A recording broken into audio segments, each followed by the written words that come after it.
Hi friends, आपको are के global education में स्वागत है।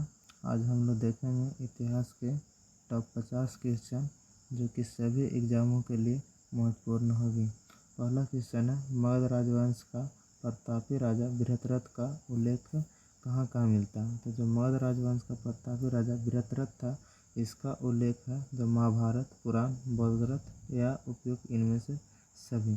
तो ये जो है महाभारत का जो है, पुराण का है, बौद्ध ग्रंथ का है ना, इन सभी में प्रतापी राजा बृहद्रथ का उल्लेख मिलता है। तो पहला का आंसर हो जाएगा डी।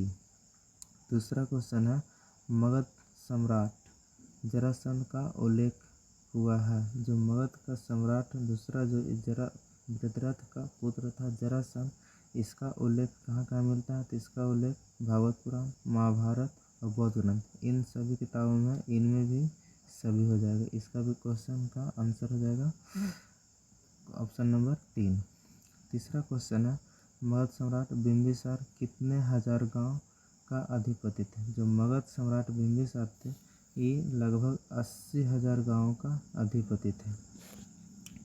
चौथा क्वेश्चन है, मगध सम्राट बिंबिसार कुल उपज का कितना भाग भूमि कर लेता था। जो मगध का सम्राट बिंबिसार था, ये कुल भूमि उपज का लगभग 1/6 भाग है ना, एक कर के रूप में भूमि उपज का ले लेता था। ये क्वेश्चन नंबर 4 का ऑप्शन नंबर डी होगा। पाँचवा नंबर क्वेश्चन है, मगध सम्राट बिंबिसार को सैन्य क्यों कहा जाता था। तो मगध सम्राट बिंबिसार, इनके पास स्टेब्लिश सेना थे, यानी कि अस्थायी रूप से सेना ये रखते थे, इसलिए मगध सम्राट को सैन्य कहा जाता था, क्योंकि ये अस्थायी सेना बना रखी थी। 5 का क्वेश्चन का आंसर हो जाएगा ऑप्शन नंबर ए। 6 का कह रहा है, गौतम बुद्ध मगध के किस राजा के शासनकाल में बुद्धत्व की प्राप्ति हुई थी। जो महात्मा बुद्ध गौतम थे, इनके जो बुद्धत्व का ज्ञान की प्राप्ति हुआ था, इन्होंने अपने ज्ञान की प्राप्ति बिंबिसार राजा के शासनकाल में इनका बुद्धत्व का ज्ञान की प्राप्ति हुई थी। अगला नंबर क्वेश्चन है, क्वेश्चन नंबर 7 कहता है, मगध सम्राट अजातशत्रु की राज विस्तार नीति का उल्लेख किस जैन ग्रंथ में हुआ। मगध सम्राट अजातशत्रु जो कि बिंबिसार के पुत्र अजातशत्रु, इसका उल्लेख मिलता हम लोग का निर्यावली सूत्र से। 7 का क्वेश्चन का आंसर हो जाएगा ए। 8 नंबर क्वेश्चन है, मगध सम्राट अजातशत्रु के शासनकाल में मगध और वैशाली के बीच कितने वर्षों तक युद्ध चला था। 8वां नंबर क्वेश्चन का, जो मगध सम्राट अजातशत्रु थे, उनके शासनकाल में मगध और वैशाली है ना, दोनों के बीच युद्ध चला था लगभग 16 वर्ष। क्वेश्चन नंबर 8 का आंसर हो जाएगा सी। क्वेश्चन नंबर 9 है, इनका है, मगध सम्राट अजातशत्रु के शासनकाल में प्रथम बौद्ध संगीति का आयोजन राजगीर में कब हुआ था। तो जो मगध सम्राट अजातशत्रु के शासनकाल में प्रथम बौद्ध संगीति हुआ था, है ना, ये आयोजन राजगीर में हुआ था। ये जो हुआ था, ये लगभग 483 ईस्वी में हुआ था। 483 ईस्वी में इसका प्रथम संगीति हुआ था। गौतम बुद्ध की मृत्यु हो गया था उसी समय, जस्ट 483 ईस्वी में प्रथम बौद्ध संगीति हो गया, और दूसरी बौद्ध संगीति 383, तीसरी बौद्ध संगीति 255 और चौथी बौद्ध संगीति प्रथम सदी में हुआ था, है ना। तो इसमें क्वेश्चन नंबर 9 का आंसर हो जाएगा ऑप्शन नंबर सी। 10 नंबर में क्वेश्चन में कह रहा है, किस मगध सम्राट ने पाटलिपुत्र नगर बसाया था। किस मगध सम्राट ने पाटलिपुत्र नगर बसाया था। जो अभी पटना के नाम से जान रहा था, वो कौन सा मगध सम्राट था, उन्होंने बसाया था। तो इसका हो जाएगा उदयन। क्वेश्चन नंबर 10 का ऑप्शन हो जाएगा सी, उदयन। 11 में कहता है, हर्यक वंश का अंतिम मगध सम्राट कौन था? जो हर्यक वंश था इसका अंतिम मगध सम्राट था वो कौन था? तो वो था नागदशक। कौन था? नागदशक। 11 नंबर क्वेश्चन का आंसर हो जाएगा बी। 12 नंबर का था किस मगध सम्राट ने वैशाली को वास्तविक राजधानी बनाई थी? जो मगध सम्राट था इन्होंने वैशाली का वास्तविक राजधानी बनाई थी वो थे शिशुनाग। कौन था? शिशुनाग। क्वेश्चन नंबर 12 का ऑप्शन नंबर ए हो जाएगा। 13 नंबर का है किसके शासन काल में द्वितीय बौद्ध संगीति का आयोजन वैशाली हुआ था? अभी बता गया फ्रेंड कि प्रथम बौद्ध संगीति 483 ईस्वी में हुआ था और दूसरी बौद्ध संगीति जो हुआ था 383 ईस्वी में हुआ था। वो किसके शासन काल में था? तो वो था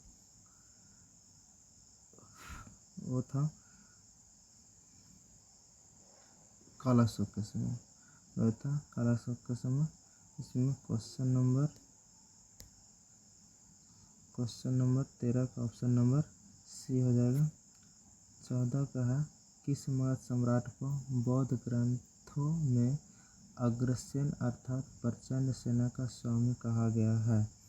तो इसमें है 14 का ऑप्शन नंबर डी हो जाएगा महापद्म नंद। क्वेश्चन नंबर 14 का ऑप्शन नंबर डी महापद्म नंद हो जाएगा, है ना फ्रेंड्स।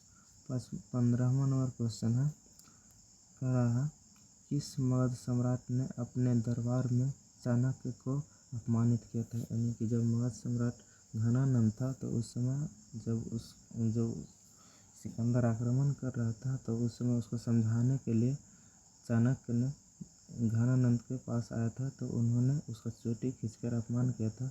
तो घनानंद जो था, है ना फ्रेंड्स, घनानंद जो था क्वेश्चन नंबर 15 का वो था चाणक्य को अपने दरबार में अपमानित किया था। क्वेश्चन नंबर 6 का रहा मगध सम्राट घनानंद पर चंद्रगुप्त की विजय गाथा का वर्णन नाटककार विशाखदत्त की किस नाट्य पुस्तक में हुआ है? 16 नंबर क्वेश्चन का जो है मुद्रा राज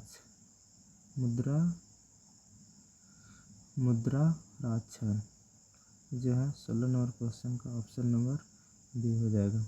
क्वेश्चन नंबर 17 है इसका है किस मगध सम्राट ने व्याकरणाचार्य पाणिनि को पुरुषपुर से पाटलिपुत्र आमंत्रित किया था? 17 नंबर क्वेश्चन का आंसर हो जाएगा बी नंबर महापद्म नंद। इन्होंने जो व्याकरणाचार्य पाणिनि था इन्होंने पाटलिपुत्र में आमंत्रित किया था। 18 नंबर क्वेश्चन हो जाएगा किस सम्राट ने भारत में सर्वप्रथम केंद्रीकृत व्यवस्था स्थापित किया था? जो 18 का क्वेश्चन है जैसे कि किस सम्राट ने भारत में सर्वप्रथम केंद्रीकृत व्यवस्था स्थापित किया था? तो 18 नंबर क्वेश्चन का आंसर हो जाएगा option number A Chandragupta Maurya.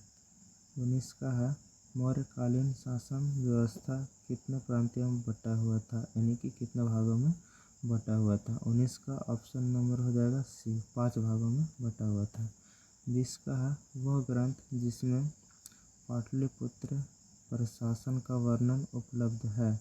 Pataliputra जो प्रशासन है इसमें किस ग्रंथ में उपलब्ध है? इसको option number B. Question number 20 का ऑप्शन नंबर बी है इंडिका। क्वेश्चन नंबर 21 में है मौर्यकालीन राजा व्यवस्था के किस अंग का प्रमुख होता था? जो मौर्यकालीन था वो राजा व्यवस्था मतलब राज्य व्यवस्था था वो किस अंग का प्रमुख होता था? वो मौर्यकालीन में था जो कि ऑप्शन नंबर डी उपरोक्त सभी, है ना कार्यपालिका व्यवस्थापिका न्यायपालिका इन सभी में मौर्यकालीन राजा तो था वो प्रमुख होता था। इस सभी का प्रमुख जिस तरह से अभी से तीनों सेनाओं का प्रमुख राष्ट्रपति होता है उसी प्रकार मौर्यकालीन व्यवस्था में राजा होता था और सभी का प्रमुख होता था। क्वेश्चन नंबर 22 में है, मौर्यकालीन नगर प्रशासन में कितनी समितियों का सहयोग रहता था? जो मौर्यकालीन नगर प्रशासन था उनमें कितनी समिति का सहयोग रहता था? वो था क्वेश्चन नंबर 22 का ऑप्शन नंबर 6 समितियों का सहयोग रहता था। क्वेश्चन नंबर 23 में कह रहा, मौर्यकालीन मंत्री परिषद में कितने मंत्री होते थे? तो इसका है 8 से 10, 9 से 12 या 10 से 11 या 12 से 20। तो इसमें क्वेश्चन नंबर 23 का ऑप्शन नंबर डी हो जाएगा। ऑप्शन नंबर डी हो जाएगा। 24 नंबर में है, मौर्यकालीन केंद्रीय शासन संचालन के लिए कई विभागों बनाए गए थे। उन विभागों को क्या कहा जाता था? जो मौर्यकालीन केंद्रीय के शासन व्यवस्था जो चल रहा था उसमें कई विभाग बनाया गया था और उन विभागों को क्या कहा जाता था? तो उन विभागों को तीर्थ के नाम से जानते थे। 24 नंबर क्वेश्चन का आंसर सी हो जाएगा। 25 में है, कौटिल्य के अर्थशास्त्र में कितने तीर्थ यानी कितने विभागों का उल्लेख है? तो कौटिल्य जो थे वो अर्थशास्त्र लिखे थे, उसमें कितने तीर्थ यानी कि जो अध्याय हम लोग बोलते हैं वो है 18 है। क्वेश्चन नंबर 25 का ऑप्शन नंबर डी हो जाएगा। मौर्यकालीन गुप्तचर व्यवस्था कितने भागों में विभक्त थी? जो मौर्य काल में था वो गुप्तचर था, यानी कि जो गुप्त रूप से जो सूचना को प्रदान करता था वो कितने भागों में व्यवस्थित थे? तो 26 नंबर क्वेश्चन का ऑप्शन नंबर ए 2 भागों में व्यवस्थित थे। 27 नंबर क्वेश्चन का है, मौर्यकालीन राजस्व के कितने स्रोत थे? तो मौर्यकालीन राजस्व के कितने स्रोत थे? तो इसमें मौर्यकालीन राजस्व के 7 स्रोत थे। क्वेश्चन नंबर 27 का ऑप्शन नंबर सी हो जाएगा। 28 में है, मौर्यकालीन मुद्रा का क्या कहलाती थी? मौर्यकालीन मुद्रा क्या कहलाती थी? क्वेश्चन नंबर 28 का आंसर हो जाएगा ऑप्शन नंबर ए पन्न। जो मौर्यकालीन मुद्रा था इसको पन्न कहते थे। 29 नंबर क्वेश्चन का देखते हैं, अर्थशास्त्र में सीता भूमि की व्याख्या इस प्रकार है। 29 का क्वेश्चन नंबर है ऑप्शन नंबर इसका, भूमि पर खेती से प्राप्त होने वाली आय, प्रजा द्वारा राजा को दिया जाने वाला कर, एक प्रकार का धार्मिक कर, चारागाह कर। देखो इसमें है सीता भूमि की व्याख्या इस प्रकार है। तो सीता यानी कि भूमि पर खेती से प्राप्त होने वाली आय, तो भूमि पर खेती से प्राप्त होने वाले आय। 29 नंबर क्वेश्चन का ऑप्शन नंबर ए आंसर हो जाएगा।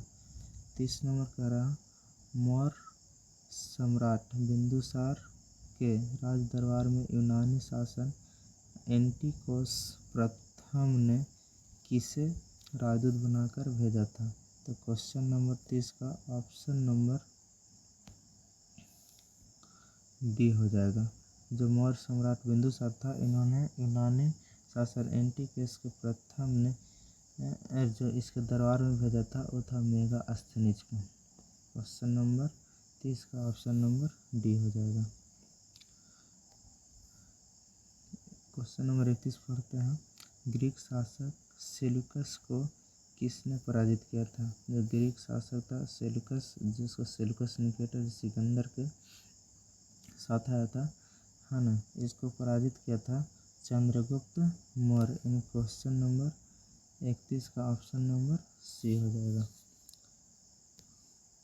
क्वेश्चन नंबर 32 में है, नागा अर्जुन पहाड़ी गुफाओं में किसने आजीविकों के लिए गुफाओं का निर्माण कराया था? तो जो नागार्जुन पहाड़ी है गुफा इन्होंने आजीविकों के लिए बनवाया था, जो कि थे अशोक, है ना। ये अपने खुद मानते थे बौद्ध धर्म को, लेकिन इन्होंने आजीविक संप्रदाय को 4 गुफा बनवाए थे और इन्हें दान में दिया था। तो क्वेश्चन नंबर 32 का ऑप्शन नंबर ए हो जाएगा।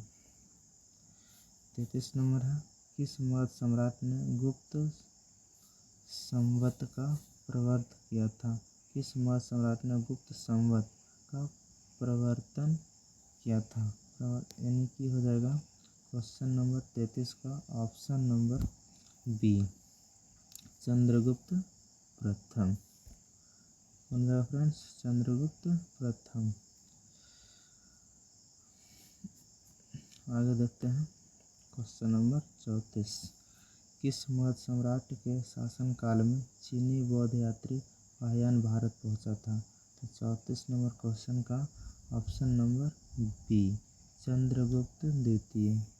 34 नंबर क्वेश्चन का ऑप्शन नंबर बी हो जाएगा चंद्रगुप्त द्वितीय।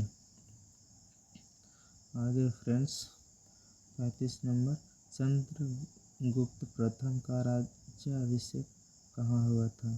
तो 35 का क्वेश्चन नंबर 35 का ऑप्शन नंबर सी हो जाएगा पाटलिपुत्र में। 36 का देखते हैं, गुप्त वंश का स्थापना का वर्ष। गुप्त वंश का स्थापना किस वर्ष हुआ था? 36 नंबर क्वेश्चन का ऑप्शन नंबर 320 ईस्वी में गुप्त वंश का स्थापना हुआ था। 37 में है, बिहार में गुप्त शक्ति के संगठन का श्रेय किसे दिया जाता है? यानी कि बिहार में जो गुप्त शक्ति का संगठन, इसका श्रेय जो है वह किसे दिया जाता है? तो चंद्रगुप्त द्वितीय को। आगे है क्वेश्चन नंबर 38 का, किस शासक से सिंहल यानी कि श्रीलंका के जो भाषा थे कुछ आदिवासी बोले, या तो फिर सिहली श्रीलंका के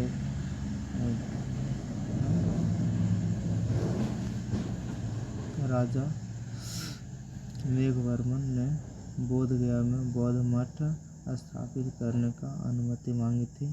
तो वे जो था 38 का क्वेश्चन नंबर हो जाएगा, क्वेश्चन नंबर 38 का ऑप्शन नंबर सी, समुद्रगुप्त से श्रीलंका का जो सिहल राजवंश का था, जो कि मेघवर्मन है ना, इन्होंने समुद्रगुप्त से बोध गया में मठ स्थापित करने का अनुमति मांगा था।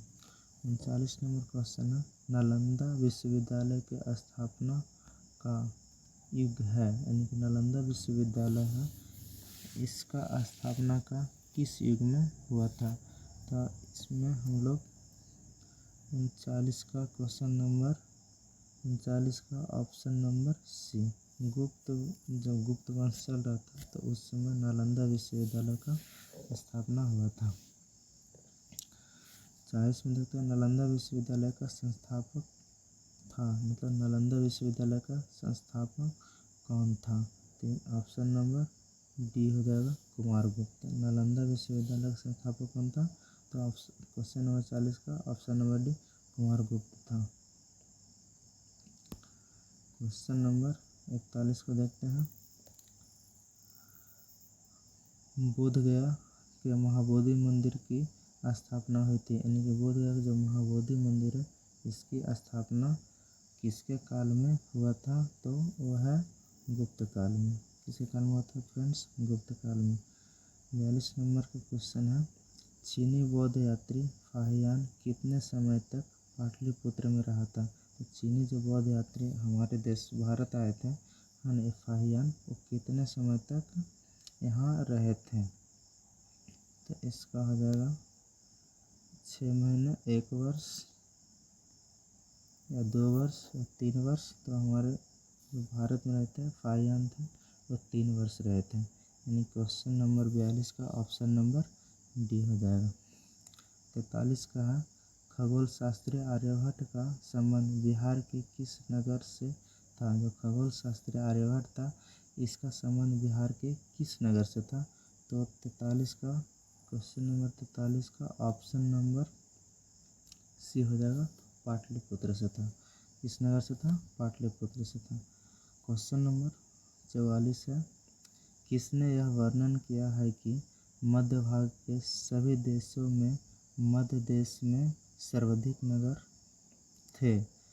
धनपतियों ने यहाँ चिकित्सालय बनवाए थे जहाँ रोगियों को निःशुल्क भोजन तथा दवाएं दी जाती थी। किसने दिया फ्रेंड्स? 44 नंबर क्वेश्चन का ऑप्शन नंबर सी, फाहियान ने दिया। किसने दिया? फाहियान ने। 45 नंबर क्वेश्चन है, चीनी बौद्ध तीर्थयात्री ह्वेनसांग ने बिहार के किस विश्वविद्यालय में अध्ययन किया था? जो चीनी बौद्ध यात्री था ह्वेनसांग, वो जब आए थे बिहार में तो किस विश्वविद्यालय में अपना शिक्षा को अध्ययन किए थे? तो वह है नालंदा विश्वविद्यालय में। क्वेश्चन नंबर 46 का हो जाएगा, चीनी बौद्ध तीर्थयात्री इत सिंह बिहार के किस विश्वविद्यालय में 10 वर्षों तक अध्ययन किया था? तो 46 नंबर का ऑप्शन नंबर क्या हो जाएगा?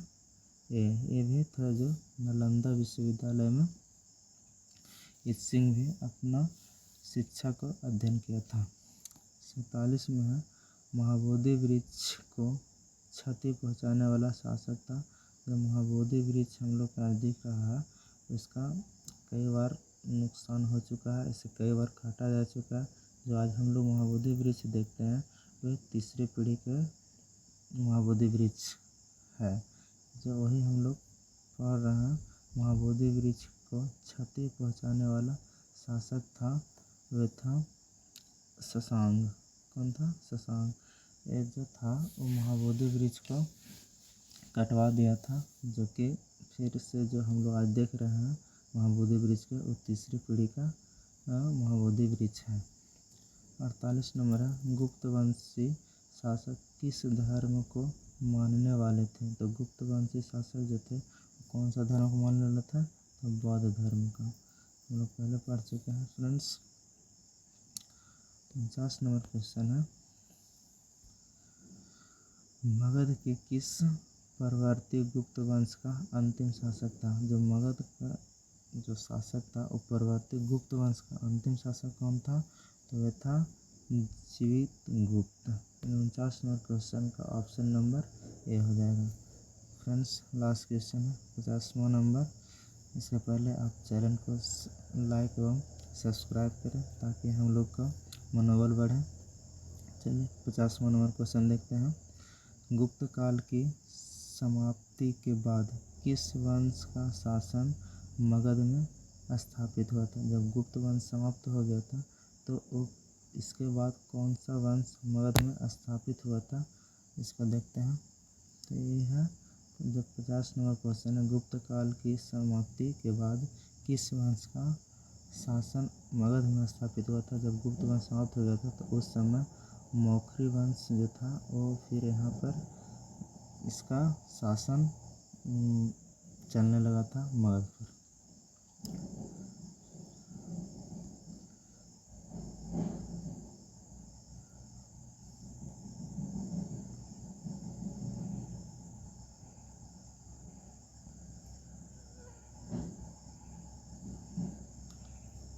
फ्रेंड्स लाइक और शेयर ज़रूर करें ताकि हम लोग वीडियो बनाएं और आप लोगों तक अच्छे वीडियो पहुंच सकें।